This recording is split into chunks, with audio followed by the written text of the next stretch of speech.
انہیں عقل سلیم عطا فرما، ان کو اچھے اور برے کی تمیز عطا فرما۔ مالک یہ تیرے بندے خودکشی پر آمادہ ہیں، جہالت کو اپنا اوڑھنا بچھونا بنائے ہوئے۔ مالک اس فقیر کی محنتوں کو قبول فرما۔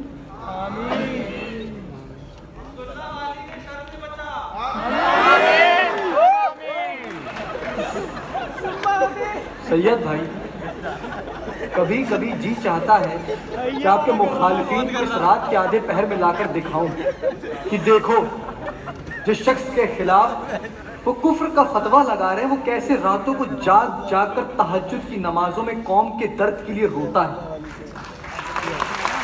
اسے نیند نہیں آتی۔ اور سید بھائی، خاص طور پر میں اس مولوی امداد علی کلیکٹر اور احمد علی بخش کو دکھانا چاہتا ہوں۔ کوئی فائدہ نہیں بھائی مہدی۔ ارے بھائی کیوں؟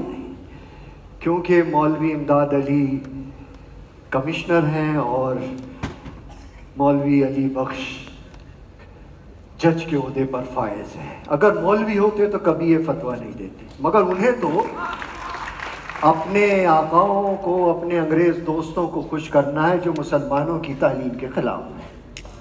اگر یہ فتویٰ دیوبند کے مولانا قاسم نانوتوی دیتے تو میرے لیے فکر کی بات تھی، لیکن مولانا مملکت العالیٰ نے تو خود انگریزی تعلیم سیکھنے کی خواہش ظاہر کی ہے۔ اس سے زیادہ میری ہم نوائی کی بات اور کیا ہو سکتی ہے؟ ہمارے عالم دین اس نصاب تعلیم اور طرز تعلیم کے خلاف ہیں جو بچوں میں بے دینی پیدا کرے، الحاد پیدا کرے، ایتھیزم پیدا کرے۔ لیکن ایک بات بتائیے، جو آپ کے مولوی امداد علی حج کے لیے گئے اور ان وہاں کے حرمین شریفین کے 8 مفتیوں سے یہ فتویٰ لے کے آئے کہ سر سید کے بنائے ہوئے کالج کو توڑنا ہر ہندوستانی کے لیے واجب ہے، تو ان مفتیوں کو واجب کا پتہ تو معلوم ہوگا نا؟ جس واجب کسے کہتے ہیں یہ تو خبر ہوگی کہ جس کام کو بنا شرعی عذر کے چھوڑ دینا گناہ کے مترادف ہوتا ہے۔ کمال ہے، اس کے باوجود فتویٰ وہ دے چکے ہیں اور ایک نہیں 8 فتوے موصوف لے کر آئے ہیں۔ مولوی امداد علی نے آپ کے خلاف ایک نیا فتویٰ جاری کیا، ارشاد کہ آپ جو خوشی خوشی آئے تھے کہ لکھنؤ کی طوائفوں نے آپ کو چندہ دے کر مالا مال کیا ہے، کہ طوائفوں کے پیسے سے بنی ہوئی عمارت میں تعلیم حاصل کرنا ناجائز ہے۔ سید بھائی، آپ کو اس فتوے کا علم ہے؟ جی، اور میں نے اس کا جواب بھی سوچ لیا ہے۔ میں ان طوائفوں کے پیسوں سے کالج کے بچوں کے لیے ٹوائلٹس اور باتھ روم بناؤں، کیونکہ اس فتوے میں کہیں یہ نہیں لکھا ہے کہ طوائفوں کے پیسے سے بنے ہوئے غسل خانے میں نہانا اور ٹوائلٹس میں فارغ ہونا ناجائز ہے۔ اللہ اللہ خیر سدا۔ کبھی کبھی جی چاہتا ہے کہ آپ کے ہاتھ پہ بیعت کر لوں۔ آپ کو یہ بیعت بہت مہنگی پڑے گی بھائی مہدی، پھر آپ کا یہ مرشد آپ سے اور حق سے پیسے مانگے گا اور آپ بھی ہم سے اس طرح کترانے لگیں گے جیسے ہمارے دوسرے دوست کترانے لگے ہیں۔ لوگوں سے چندہ مانگتے مانگتے ہماری شکل بھی کچھ فقیروں جیسی ہو گئی، نہ بھی مانگے تو لگتا ہے کہ کچھ سوال کر رہے ہیں۔